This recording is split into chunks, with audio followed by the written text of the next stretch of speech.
সুপ্রিয় শিক্ষার্থীবৃন্দ, আসসালামু আলাইকুম ওয়া রাহমাতুল্লাহি ওয়া বারাকাতুহু। শিমুল মেমোরিয়াল নর্থ স্কুল এন্ড কলেজের নবম শ্রেণীর ইসলাম ও নৈতিক শিক্ষা ক্লাসে সকলকে স্বাগত। প্রিয় শিক্ষার্থীরা, আশা করছি আল্লাহর অশেষ মেহেরবানিতে পরিবারের সবাইকে নিয়ে সুস্থ আছো, নিরাপদে আছো এবং ভালোই আছো। আলহামদুলিল্লাহ, আমিও আল্লাহর অশেষ মেহেরবানিতে ভালো আছি। প্রিয় শিক্ষার্থীরা, আজকের ক্লাস উপস্থাপনে আছি আমি মোহাম্মদ মিজানুর রহমান, সহকারী শিক্ষক, Shimul memorial north school and college, Rajshahi. প্রিয় শিক্ষার্থীরা, আজকে আমরা তৃতীয় অধ্যায় আলোচনা করব। তোমরা অবশ্যই অবগত আছো যে আমরা আমাদের নবম শ্রেণীর সিলেবাস শেষ করে আমরা রিভিশন ক্লাস আবার পুনরায় শুরু করেছি। তাহলে আজকে তৃতীয় অধ্যায়ের পাঠ 3 এবং 4 এর উপরে আলোচনা করব ইনশাআল্লাহ। সুপ্রিয় শিক্ষার্থীবৃন্দ, আজকের আলোচনা শেষে আমরা যে বিষয়গুলো সম্পর্কে জানতে পারবো, শিখতে পারবো, সেগুলো হলো সাওমের পরিচয়, গুরুত্ব ও তাৎপর্য সম্পর্কে জানতে পারবো, যাকাতের পরিচয় ও গুরুত্ব সম্পর্কে জানতে পারবো। প্রিয় শিক্ষার্থীরা, তাহলে আজকে আমাদের আলোচ্য বিষয় সাওমের পরিচয়, শিক্ষা, গুরুত্ব, তাৎপর্য, যাকাতের পরিচয়, যাকাতের সামাজিক, নৈতিক, অর্থনৈতিক, ধর্মীয় গুরুত্ব এবং অসহায় ও দরিদ্রদের অধিকার সম্পর্কে আমরা আজকে আলোচনা করব। প্রিয় শিক্ষার্থীরা, তাহলে শুরুতেই আমরা আলোচনা করছি সাওম সম্পর্কে। সাওম এবং সিয়াম দুটি আরবি ভাষার শব্দ। ফার্সিতে সাওম বা সিয়ামকে বলা হয় রোজা। শাব্দিক অর্থ হলো বিরত থাকা বা সাধনা করা। পরিভাষায় সিয়াম বা সাওম কাকে বলে? পরিভাষায় সিয়াম এবং সাওম হলো সুবে সাদিক থেকে সূর্যাস্ত পর্যন্ত পানাহার এবং ইন্দ্রিয় তৃপ্তি থেকে বিরত থাকাকে সাওম বলে। প্রিয় শিক্ষার্থীরা, তাহলে সুবে সাদিক অর্থাৎ ফজরের যে আজান হয় তার পূর্বেই সুবে সাদিক হয়। এই সুবে সাদিক থেকে সূর্যাস্ত পর্যন্ত আমরা যাবতীয় পানাহার এবং ইন্দ্রিয় অনুভূতি থেকে বিরত থাকব। আর এর মাধ্যমে আমরা আল্লাহ তাআলার একটি বিশেষ নির্দেশ, সেটি হলো সাওম বা সিয়াম পালন করা, সেটি যথাযথভাবে পালন করতে পারব। সিয়াম কাদের উপর ফরজ? সিয়াম ফরজ হলো প্রাপ্তবয়স্ক, সুস্থ, বিবেকবান এবং ব্যক্তিদের উপরে আল্লাহ তাআলা সিয়াম ফরজ করেছেন। সিয়ামের ফরজ বা সিয়ামের গুরুত্ব সম্পর্কে, আবশ্যক সম্পর্কে মহান আল্লাহ তাআলা বলেন, ইয়া আইয়ুহাল্লাযীনা আমানু কুতিবা আলাইকুমুস সিয়াম কামা কুতিবা আলাল্লাযীনা মিন ক্বাবলিকুম লাআল্লাকুম তাত্তাকুন। হে ঈমানদারগণ, তোমাদের উপরে সিয়াম ফরজ করা হয়েছে যেমনি ভাবে তোমাদের পূর্ববর্তীদের উপর ফরজ করা হয়েছিল, লাআল্লাকুম তাত্তাকুন, যাতে তোমরা তাকওয়াবান বা মুত্তাকি হতে পারো। প্রিয় শিক্ষার্থীরা, মহান আল্লাহ তাআলা আমাদের উপর সিয়াম ফরজ করলেন কেন? সিয়ামের নৈতিক শিক্ষা বা সিয়াম যে নৈতিকতা শিক্ষা দান করে, এগুলো সাওমের যে গুরুত্ব, তাৎপর্য সেগুলো বিশ্লেষণ করলে কি আমরা জানতে পারি। মহান আল্লাহ তাআলা পবিত্র কুরআনুল কারীমের মধ্যে বলছেন যে সাওম কিভাবে নৈতিকতা শিক্ষা দান করে। সাওম পালনের মাধ্যমে একজন ব্যক্তি মুত্তাকি বা তাকওয়াবান হতে পারে। মুত্তাকি বা তাকওয়াবান কাকে বলা হয়? যিনি মহান আল্লাহ তাআলাকে সবচেয়ে বেশি ভয় করেন। অর্থাৎ মানুষকে দেখানোর জন্য নয়, বরং মহান আল্লাহ তাআলাকে সন্তুষ্টি বা মহান আল্লাহ তাআলার সন্তুষ্টি অর্জনের জন্যই সেই ব্যক্তি সদা সর্বদা যাবতীয় পাপ কাজ থেকে বিরত থাকতে পারে। এজন্য যদি কোনো ব্যক্তি সিয়াম পালন করে, অবশ্যই সে ব্যক্তি নৈতিকতা সম্পন্ন মানুষ হিসাবে পরিবার, সমাজ, রাষ্ট্রে প্রতিষ্ঠিত হতে পারবে। এজন্য বলা হচ্ছে যে সাওমের নৈতিক শিক্ষার গুরুত্ব কি? অপরিসীম। মহানবী সাল্লাল্লাহু আলাইহি ওয়াসাল্লাম বলছেন, আসিয়ামু জুন্নাহ, অর্থাৎ সিয়াম হলো ঢাল স্বরূপ। আমরা জানি যে যুদ্ধে যেমন একজন সৈনিক শত্রুর আক্রমণ থেকে নিজেকে রক্ষা করার জন্য যেমন ঢাল হিসাবে বা ঢালকে ব্যবহার করে থাকে, ঠিক তেমনি ভাবে একজন রোজাদার ব্যক্তি যদি যথাযথভাবে সাওম বা সিয়াম বা রোজা পালন করে, তাহলে সেই সিয়াম পালনকারী সাওম পালনকারী ব্যক্তি যাবতীয় পাপ কাজ থেকে বিরত থাকার জন্য সিয়ামকে ঢাল হিসাবে ব্যবহার করতে পারবে বা সিয়াম বা সাওম ঢাল হিসাবে ব্যবহৃত হবে। এজন্য যাবতীয় পাপ কাজ, চুরি, ডাকাতি, মিথ্যা, অশ্লীলতা, বেহায়াপনা, যাবতীয় পাপ কাজ থেকে বিরত থাকতে চাইলে অবশ্যই একজন ব্যক্তিকে সিয়াম বা সাওম পালন করতে হবে। এতে করে তার নৈতিকতা যে শিক্ষা, নৈতিকতার যে গুরুত্ব তার ভিতরে জাগ্রত হবে এবং তিনি নৈতিকতা সম্পন্ন মানুষ হিসেবে প্রতিষ্ঠিত হতে পারবে। প্রিয় শিক্ষার্থীরা, এই জন্য অবশ্যই আমরা নৈতিকতার শিক্ষা পরিপূর্ণভাবে লাভের জন্য অবশ্যই আমরা সিয়াম পালন করব।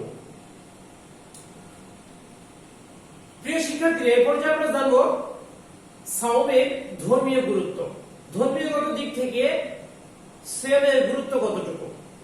মহান আল্লাহ তাআলা ইসলামে এমন কিছু ইবাদতকে ফরজ করে দিয়েছেন যে ইবাদতগুলোর মধ্যে সিয়াম বা সাওম অন্যতম।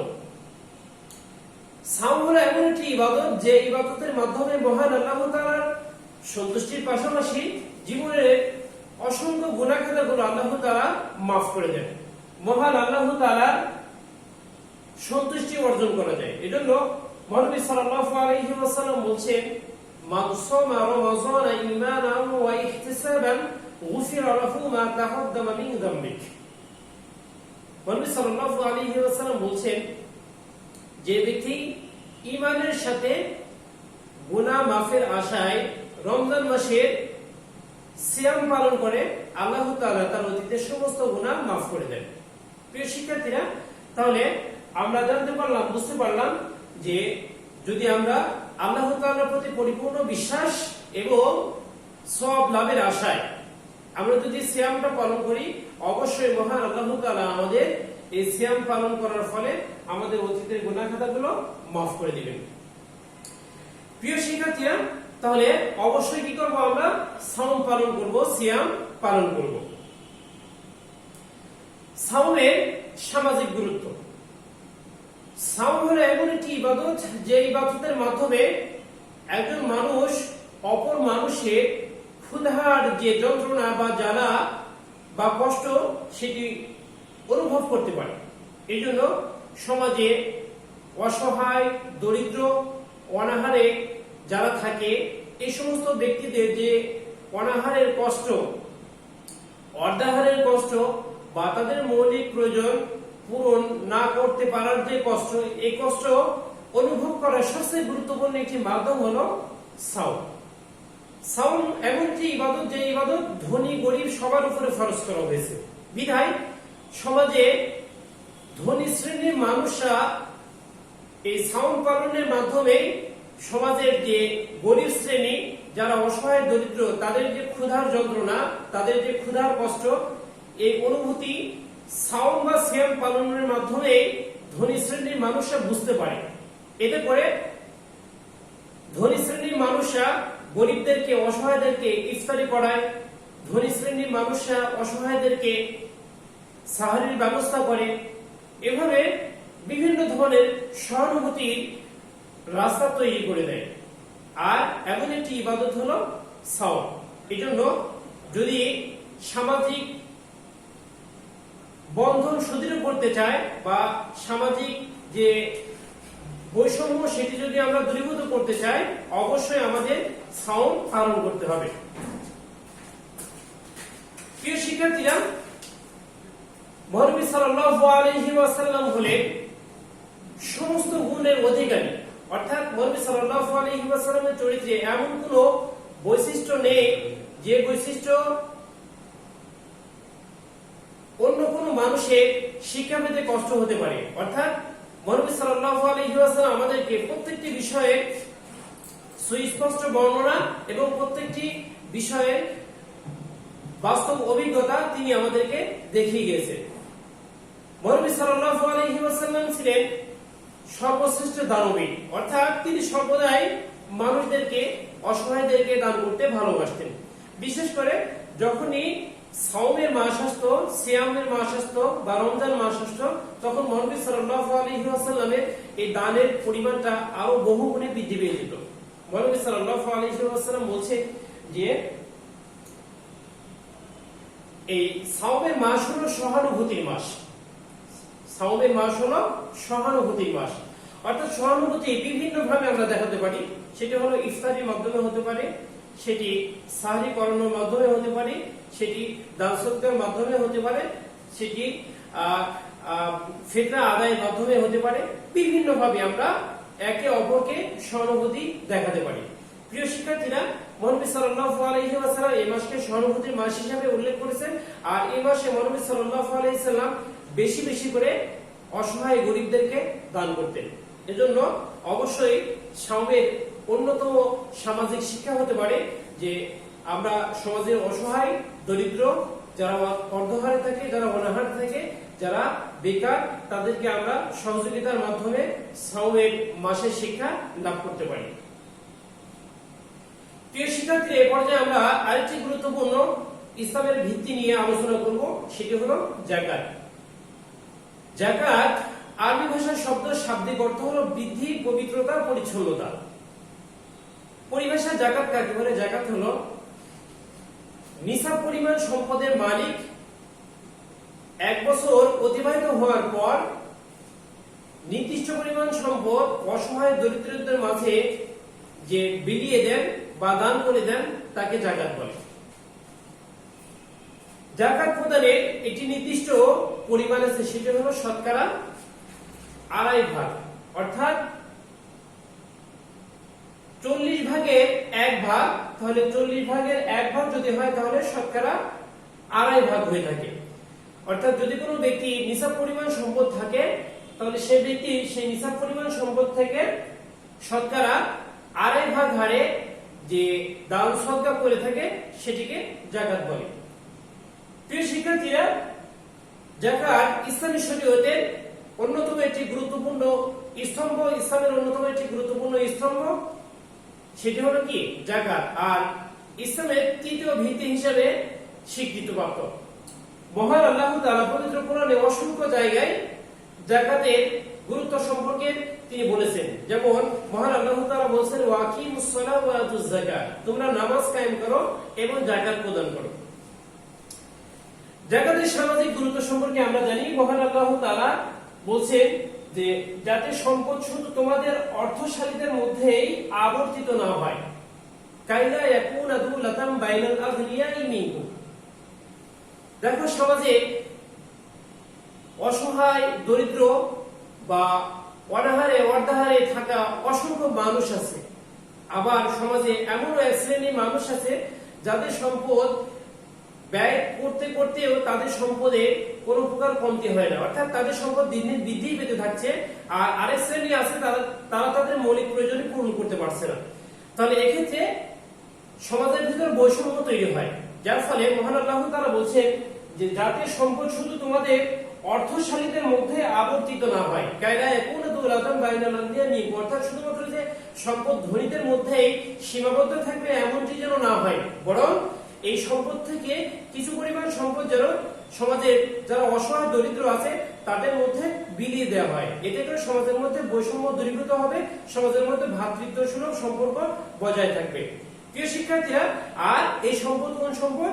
শতকরা যে 2.5% হারে সম্পদের যাকাত দিতে বলা হয়েছে, এই সম্পদের যাকাত প্রদানের মাধ্যমে সমাজের মধ্যে এই ধরনের বৈষম্য দূরীভূত করা সম্ভব হতে পারে। যাকাতের ধর্মীয় গুরুত্ব সম্পর্কে আমরা জানি। যাকাতের ধর্মীয় গুরুত্ব সম্পর্কে মহান আল্লাহ তাআলা বলছেন, যারা যাকাত দেয় না এবং তারা পরকালও অস্বীকারী, আল্লাযীনা লা ইউতুনা যাকাতা ওয়া হুম বিল আখিরাতি হুম কাফিরুন। অর্থাৎ যদি কোনো ব্যক্তি ইসলামের অন্যান্য স্তম্ভগুলো বা ভিত্তিগুলো যথাযথভাবে পালন করলো, আর যাকাত দেওয়ার ক্ষেত্রে যদি সে কার্পণ্য করে, যাকাত দেওয়ার থেকে যদি সে বিরত থাকে, তাহলে আল্লাহ তাআলা তাদের প্রসঙ্গে বলছেন যে যারা যাকাত দেয় না এবং তারা প্রকৃতপক্ষে পরকালও কি? অস্বীকারী।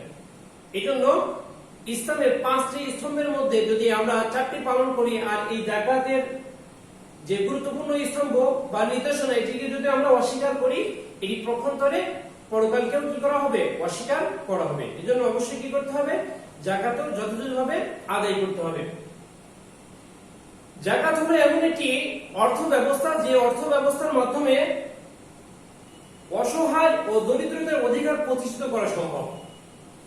মহান আল্লাহ তাআলা বলেন, ওয়াফি আমওয়ালিহিম হাক্কুল লিসাইলি ওয়াল মাহরুম, অর্থাৎ ধনীদের সম্পদে ভিক্ষুক ও বঞ্চিতদের অধিকার রয়েছে। ধনী ব্যক্তিরা যাকাত দেওয়ার সময় যদি তাদের মনের মধ্যে অহমিকা বা অহংকার পোষণ করে, এক্ষেত্রে তাদের যাকাত আদায় হবে না। কেননা ধনীরা যে যাকাত দেয় এটি গরিবদের অধিকার, আর এই অধিকারটি আল্লাহ তাআলা কর্তৃক প্রদত্ত বা আল্লাহ তাআলা কর্তৃক স্বীকৃত। বিধায় ধনীরা যাকাত প্রদানের সময় অবশ্যই কি তাদের মনের মধ্যে অহমিকা বা অহংকার তারা পোষণ করবে না। যদি করে তাহলে তাদের যাকাত যথাযথভাবে আদায় হবে না। আর গরিবরা বা অসহায়রা যে যাকাত গ্রহণ করবে এটি তাদের কি অধিকার। এজন্য তারা এতে মন খারাপ করার তাদের কোনো কারণ নেই। এজন্য অবশ্যই আমাদের যথাযথভাবে যদি যাকাত আদায় করতে চাই, ধনীরা অবশ্যই যাকাতের অর্থ গরিবদের বাড়িতে, অসহায়দের বাড়িতে পৌঁছে দিবে। আর এমন ভাবে পৌঁছে দিবে, এমন কোন উৎস তৈরি করে দিবে যে উৎসের মাধ্যমে অসহায় দরিদ্র মানুষ ক্রমান্বয়ে তাদের অর্থনৈতিক সংকট কাটিয়ে তারা যেন স্বাবলম্বী হতে পারে। আমরা শুধুমাত্র যাকাতের অর্থ শাড়ি কাপড় বা 100, 200 বা 50 টাকার মধ্যে সীমাবদ্ধ থাকবো না। এতে করে সমাজে যে অসহায় মানুষ আছে তাদের দারিদ্র মোচন করা সম্ভব হবে না। এজন্য অবশ্যই এমন কোন সোর্স বা উৎস আমরা তৈরি করে দেব যাতে করে অসহায়রা তাদের এই অভাব অনটন দূর করে তারা স্বাবলম্বী হয়ে উঠতে পারে। প্রিয় শিক্ষার্থীরা, এবার আমরা জানবো যাকাতের অর্থনৈতিক গুরুত্ব। যাকাতের অর্থনৈতিক গুরুত্ব সম্পর্কে আল্লাহ তাআলা বলেন, ইয়ামহাকুল্লাহুর রিবা ওয়া ইউরবিস সাদাকাত, অর্থাৎ আল্লাহ তাআলা সুদকে নিশ্চিহ্ন করে দেন আর দানকে বাড়িয়ে দেন। অনেক মানুষ ভেবে থাকেন যে যাকাত দিলে আমার সম্পদ কমে যাবে, আমি কষ্ট করে আমার সম্পদ উপার্জন করেছি, আমি কেন অসহায় দরিদ্রদেরকে কোনো প্রয়োজন ছাড়াই আমার সেই অর্থ দান করব। এমনকি যদি কোনো ব্যক্তি তার মনের ভিতরে ধারণা পোষণ করে, অবশ্যই সে ব্যক্তির জন্য ক্ষতির কারণ হয়ে দাঁড়াবে। কেননা আল্লাহ তাআলা বলছেন যে আল্লাহ তাআলা সুদকে নিশ্চিহ্ন করে দেন আর দানকে বাড়িয়ে দেন। অর্থাৎ যদিও আমরা বাহ্যিক দৃষ্টিতে আমরা দেখতে পাই যে যাকাত দিলে সম্পদ কমে যায়, কিন্তু প্রকৃতপক্ষে মহান আল্লাহ তাআলার ইচ্ছায় আল্লাহ তাআলা তার সম্পদকে আরো বহুগুণে বৃদ্ধি করে দেন।